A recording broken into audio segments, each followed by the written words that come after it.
Okay. When you stand here, instead the wings are so nice. Yeah. Let's come up. Let me see. Governors, bedroom, and hall. Wow. Please, for your comfort. The lunch is Fresh air. Mommy. enjoying fresh air. Governor bedroom. Mommy, it's not easy, man. So, side chick started from. Yeah, if you are here, no politician. So, this is the hall. The hall is 9 regions.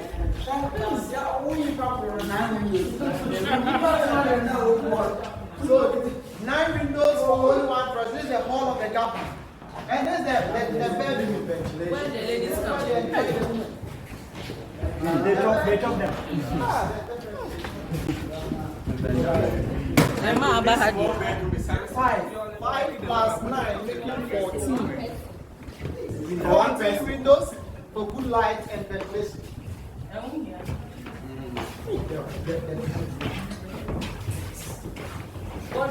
Now, I want us to come in. Let me give you a concluding message before we leave. Now, you see, I always talk about the fact that you come to the castle, we explain certain things to you. It's not only about the history, but once you leave the premises of this particular place, you leave something out. You leave certain things, and you add to your knowledge as you leave this premise. It's still a critical look why Ghana is having all these forts and castles because of the fact that when the Europeans arrived, they saw that Ghana is having the gold, and most of the captives were coming from the land. So you need 2 days with one stone. He stayed here and built all the forts and castles here. The amount of gold that was taken from our land to Europe can never be accounted for in modern times. Even now, Ghana is the leading producer of gold, but there's a but. Now, one major issue I always talk about the fact that Africans are not united. We are divided among parties, amistades, ethnic groups, and other things. It's hard time Africans unite as one people and move forward. Without unity, we can't move forward. If you observe the kind of life that people have to spend throughout the castle during the slave trade, forgiveness will be very difficult. I always talk about the fact that forgiveness lies in the hands of the Almighty. And it wasn't easy. People have to go through this for survival in modern times. The slave trade was just abolished in 1860s. Just modern. It's not really far. So imagine, when the idea was moved for it to be abolished, most people said no because of God. It will continue throughout. And you see, most colonies also made fortune. The first colonies to make money out of the slave trade a lot is the Portuguese, followed by the English. The others are the Danes, the Dutch, French, the Swedish. But these 2 colonies, the English and the Portuguese, they really made money out of the slave trade over 400, 200, 300 years. And the famous one of 1804. If our ancestors knew what was in the war of 1804, they would have signed. When the war of 1804 was signed with the British, that's when the British colonized Ghana and ruled over 100 years. That is when most of the resources were taken out. Connecting railway lines through the various cities, through the Ashanti region, Western to Accra, this side, and taking all the resources out.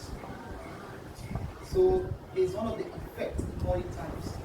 But before we end the tour, what I'll say is that slavery hasn't ended. Don't think that you go to the dungeons and Exodus Castle is over. No, it is still going on. Even what is happening today is even worse.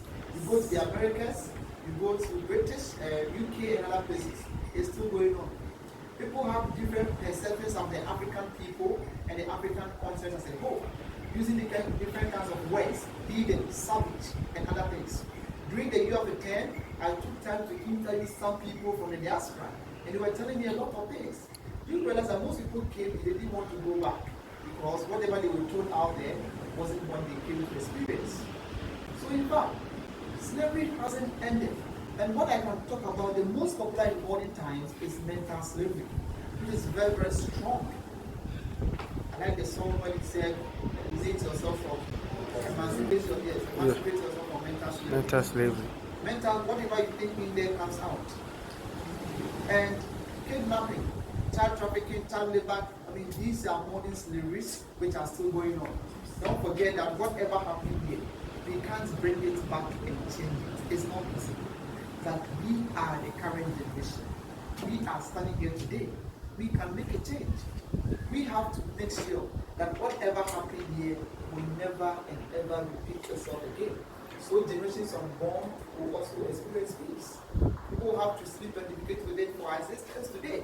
And it's so sad that people have to go through this experience. Even in modern times, people don't feel comfortable living in two in your room. How much more the police is down there? Can we please it will never happen again? And I pray that all those are still trying to find their roots back. Because people are still going through such experience. People come here, they change their names to African names because they want to feel they come back home. They do name so much and change their names to African names. So it's so sad. So I pray that all these people will find their root back once again as they pursue their root. So that's the message I have for you as you go back to the various destinations. And thank you very much for coming. Any question before we depart? Thank you too. All right. Please, we have powerful books. If you are academia or